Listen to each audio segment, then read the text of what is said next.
Take जगत की कुछ सबसे बड़ी कंपनियां आज हैकर्स को अपने ही सिस्टम में सेंध लगाने के लिए करोड़ों रुपए दे रही हैं। हाँ, जो सुनने में थोड़ा अजीब लगता है। बिल्कुल।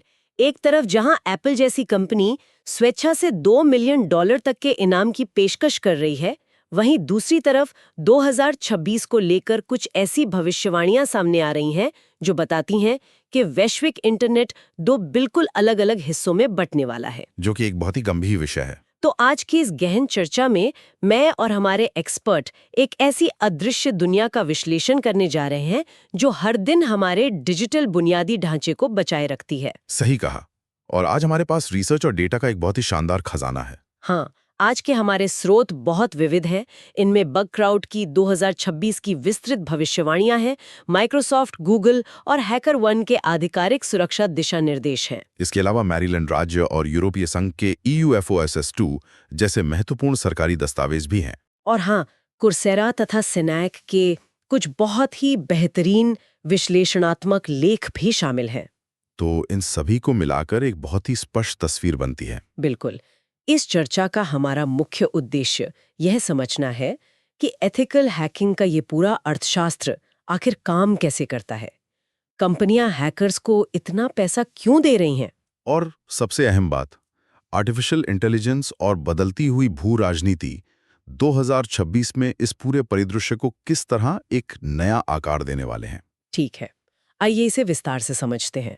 साइबर सुरक्षा की दुनिया में बग बाउंड्रीज अब कोई नया शब्द नहीं रह गया है, लेकिन इसका बेसिक समझना जरूरी है। हाँ, अगर हम एक आसान एनालॉजी का उपयोग करें तो ये वैसा ही है जैसे आप अपने घर की सुरक्षा प्रणाली में सेंध लगाने के लिए किसी चोर का इंतजार करने के बजाय किसी विशेषज्ञ को पैसे दें।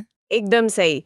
coursera और रिफॉन्ट लर्निंग के दस्तावेज बताते हैं कि ये एक ऐसा मॉडल है जहां स्वतंत्र हैकर्स किसी सॉफ्टवेयर में कमियां ढूंढते हैं और उन्हें इसके लिए नकद इनाम मिलता है। यहाँ जो बात सबसे आकर्षक है वो ये है कि बग बाउंटीज अब एक मीश या छोटे से प्रयोग से निकलकर मुख्य धारा की साइबर सुरक्षा रणनीति बन गई हैं। मतलब ये अब कोई साइड प्रोजेक्ट नहीं रहा। बिल्कुल नहीं।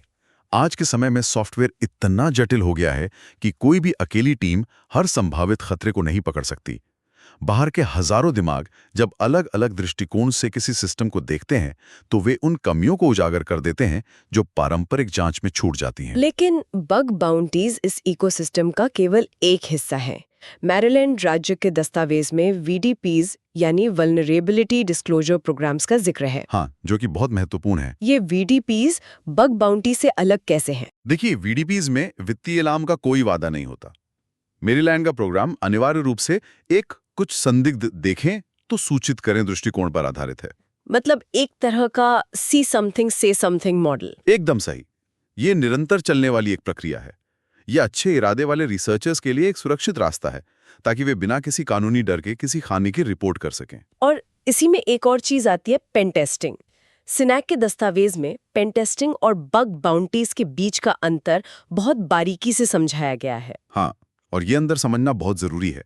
बग बाउंटीज में एक बहुत बड़े समूह की ताकत का लाभ उठाया जाता है। पर इसका एक नुकसान भी तो है। बिल्कुल। कई बार रिपोर्ट की गुणवत्ता खराब हो सकती है या एक ही कमी की कई रिपोर्ट आ सकती हैं। इसके विपरीत पेन टेस्टिंग में एक चुनी हुई टीम काम करती है। हाँ, एक जांची परखी टीम एक निश्चित समय सीमा में काम करती है और इसका पूरा नियंत्रण कंपनी के हाथ में होता है। यहाँ बात सच में बहुत दिलचस्प हो जाती है जब हम पैसों की बात करते हैं। मतलब ये सिर्फ कुछ $1000 की बात नहीं है। बिल्कुल नहीं, यहाँ दांव पर बहुत कुछ लगा है। coursera के आंकड़ों के अनुसार एप्पल ने अपने प्रोग्राम के जरिए $2 मिलियन तक के इनाम रखे हैं। माइक्रोसॉफ्ट $2,50,000 तक देता है। और गूगल ने अभी AI से जुड़ी कमियों के लिए $30,000 का एक अलग प्रोग्राम लॉन्च किया है जिसे AI VRP कहा जा रहा है। हाँ, और ये केवल बड़ी टेक कंपनियों तक सीमित नहीं है। अगर हम यूरोपीय संघ के EUFOSA2 प्रोग्राम को देखें, जो कि एक सरकारी पहल है। बिल्कुल, यूरोपीय आयोग ओपन सोर्स सॉफ्टवेयर में कमियां खोजने पर 3,000 से लेकर 25,000 यूरो तक का इनाम दे रहा है। और उस दस्तावेज में एक बहुत ही कमाल की बात थी, अगर हैकर उस कमी को ठीक करने का उपाय भी बताता है तो उसे 20% का अतिरिक्त बोनस मिलता है। ये सच में एक बहुत ही स्मार्ट रणनीति है। समाधान पर जोर दिया जा रहा है, सिर्फ समस्या बताने पर नहीं। और अगर उम्र कम है तो माता पिता की अनुमति आवश्यक है। सही कहा। और वे उन देशों से नहीं हो सकते जिन पर प्रतिबंध लगे हुए हैं। ये सुनिश्चित करता है कि पैसे का लेन देन कानूनी सीमाओं के भीतर रहे। इन नियमों में एक सबसे अहम शब्द बार बार आता है, सेफ हार्बर। ये कानूनी सुरक्षा कैसे काम करती है? सेफ हार्बर इस पूरे उद्योग की रीढ़ है। यदि हैकर तय नियमों के भीतर काम करता है, मतलब रूल्स ऑफ एंगेजमेंट का पालन करता है? हाँ, और अगर वो बिना अनुमति के डेटा को नष्ट नहीं करता है, तो उसे कंपनी की तरफ से कानूनी कार्रवाई से पूरी सुरक्षा मिलती है। लेकिन इसके लिए उन्हें कंपनी को समय देना होता है ना? बिल्कुल। इसे कोऑर्डिनेटेड वल्नरेबिलिटी डिस्क्लोजर कहते हैं। हैकर को कमियों को तुरंत सार्वजनिक करने के बजाय 30 दिन या अधिकतम 180 दिन का समय देना होता है ताकि कंपनी उसे ठीक कर सके। तो ये तो हुई बुनियादी ढांचे और नियमों की बात। अब हम सीधे 2026 के परिदृश्य पर आते हैं, जो कि बहुत ही तेजी से बदल रहा है। हाँ, बकराउट की 2026 की भविष्यवाणियों वाली रिपोर्ट पूरी तरह से आर्टिफिशियल इंटेलिजेंस के इर्द गिर्द घूमती है। रिपोर्ट बताती है कि एआई का एक दोहरा प्रभाव है। बिल्कुल। एआई न केवल सुरक्षा टीमों को मजबूत कर रहा है, बल्कि ये हैकर्स की क्षमता भी बहुत तेजी से बढ़ा रहा है। इसी रिपोर्ट में एक बहुत ही बड़ा नया खतरा बताया गया है, शैडो एआई। हाँ, शैडो एआई कॉर्पोरेट दुनिया के लिए एक बहुत बड़ा सिरदर्द बनने वाला है। ये असल में काम कैसे करता है? देखिए, कर्मचारी अपनी सुविधा और उत्पादकता बढ़ाने के लिए बिना आईटी विभाग की अनुमति के एआई एजेंट्स बना रहे हैं या सार्वजनिक चैटबॉट्स का इस्तेमाल कर रहे हैं। तो वे अनजाने में कंपनियों का डेटा डाल रहे हैं। बिल्कुल। वे कोड या गोपनीय जानकारी इन एआई टूल्स में पेस्ट कर देते हैं, जो अनजाने में कंपनियों की बौद्धिक संपदा को लीक कर सकता है। ये अंदर से होने वाला एक बहुत बड़ा खतरा है। लेकिन बगक्राउड की रिपोर्ट ये भी कहती है कि 2026 में भी इंसानों की भूमिका खत्म नहीं होगी। बिल्कुल नहीं। रिपोर्ट में ह्यूमन इन द लूप दृष्टिकोण पर बहुत जोर दिया गया है। क्योंकि एआई गलतियां करता है। हाँ, एआई अक्सर पूरे आत्मविश्वास के साथ गलत जानकारी दे सकता है, जिसे हेलुसिनेशंस कहते हैं। इसलिए सुरक्षा जैसे गंभीर मामले में एआई को एक स्वायत्त मशीन की तरह नहीं छोड़ा जा सकता। तो इसे एक पर्यवेक्षित कर्मचारी या सुपरवाइज्ड स्टाफ मेंबर की तरह इस्तेमाल किया जाएगा। एकदम सही। अंतिम निर्णय और संदर्भ को समझने का काम इंसान ही करेगा। इस बात को गूगल का नया एआई प्रोग्राम भी साबित करता है। रेडिट पर सामने आई जानकारी के अनुसार गूगल का नया $30,000 का एआई वीआरपी कुछ खास चीजों को दायरे से बाहर रखता है। हाँ, उन्होंने प्रॉम्प्ट इंजेक्शन या जेल ब्रेक जैसी कंटेंट से जुड़ी समस्याओं को आउट ऑफ स्कोप रखा है, क्योंकि शायद इन बड़े भाषा मॉडल्स में इन्हें पूरी तरह से ठीक करना अभी संभव नहीं है। बिल्कुल। इसके बजाय गूगल का पूरा ध्यान मॉडल चोरी या डेटा चोरी जैसी गंभीर तकनीकी खामियों पर है, जिन्हें असल में एक इंजीनियरिंग समाधान से पैच किया जा सकता है। ये बहुत ही व्यावहारिक दृष्टिकोण है।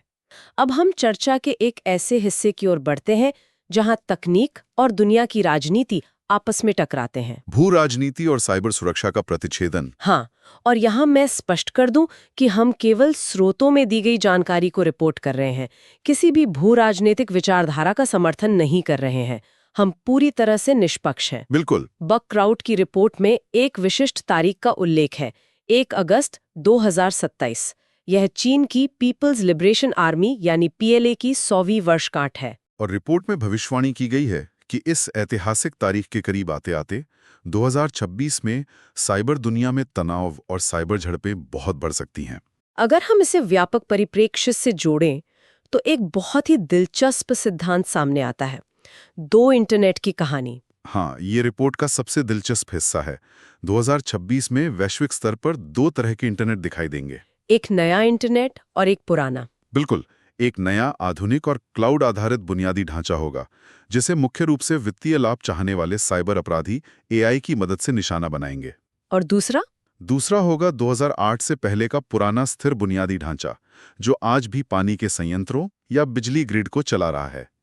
इस पुराने ढांचे को राष्ट्रीय राज्य या नेशन स्टेट्स अपना निशाना बनाएंगे, क्योंकि इन्हें अपडेट करना मुश्किल है और ये देशों के बीच शक्ति प्रदर्शन का हिस्सा बन सकते हैं। सही कहा। और इन सब के बीच एक और दबाव है, आर्थिक दबाव। हाँ, बकक्राउड के अनुसार एआई के कारण नौकरियों में कमी और वैश्विक आर्थिक दबाव का बहुत बड़ा असर होने वाला है। इसके चलते कई लोग फ्रीलांस बग हंटिंग में आएंगे, जो कि अच्छी बात है। लेकिन इसका एक नकारात्मक पहलू भी है। बिल्कुल। कुछ लोग मजबूरी या भू राजनीतिक तनाव के कारण नैतिकता की रेखा पार करके साइबर अपराध की दुनिया में भी जा सकते हैं। जब आजीविका का संकट होता है तो डार्क वेब का प्रलोभन बढ़ जाता है। तो इस सब का असल मतलब क्या है? जब हम इन सभी बातों को एक साथ रखते हैं तो श्रोताओं के लिए ये समझना जरूरी है कि ये विषय इतना महत्वपूर्ण क्यों है। क्योंकि हमारी पूरी डिजिटल जिंदगी इस पर निर्भर है। बिल्कुल, हमारे द्वारा इस्तेमाल किया जाने वाला हर ऐप, हर डिवाइस और हर ऑनलाइन सेवा इन्हीं एथिकल हैकर्स की अदृश्य सेना पर निर्भर है। चाहे वो मैरीलैंड सरकार का देखें और बताएं वाला मॉडल हो, या टेक कंपनियों के करोड़ों के इनाम वाले प्रोग्राम। ये एक पारिस्थितिकी तंत्र है जो हमें सुरक्षित रखता है। और चर्चा के अंत में अगर हम स्रोतों के आधार पर थोड़ा और आगे की सोचें, तो एक बहुत ही सोचने पर मजबूर करने वाला विचार सामने आता है। वो क्या? स्रोतों में बताया गया है कि 2026 तक एआई सामान्य और छोटी कमियों को खुद ही खोज लेगा, जिससे इंसानों की जरूरत केवल सबसे जटिल और क्राउन जूल कमियों को खोजने के लिए बचेगी। हाँ, हमने इस पर बात की। लेकिन सोचिए, अगर भविष्य में एआई इतना उन्नत हो जाए कि वो व्यापार के संचालन की उन गहरी और जटिल कमियों को भी खुद समझकर ठीक करने लगे, तो क्या होगा? तो क्या बग बाउंटीज का ये करोड़ों का उद्योग रातों रात खत्म हो जाएगा? ये एक बहुत ही बड़ा सवाल है। या फिर ये हैकर्स को एक ऐसे नए और अनजान डिजिटल प्रहरी के रूप में विकसित होने पर मजबूर करेगा जिसका हमने अभी तक नाम भी नहीं सोचा है? क्या इंसान सिर्फ एआई के काम की निगरानी करने वाले बनकर रह जाएंगे? ये सच में एक ऐसा विचार है जो भविष्य की पूरी सुरक्षा वास्तुकला को लेकर कई सवाल खड़े करता है। श्रोताओं के लिए ये आगे सोचने और खुद से सवाल करने का एक बेहतरीन विषय है। आज की इस गहन चर्चा में हमारे साथ जुड़ने के लिए बहुत बहुत धन्यवाद। सुरक्षित रहें और इस बदलते हुई डिजिटल दुनिया पर अपनी नज़र बनाए रखें।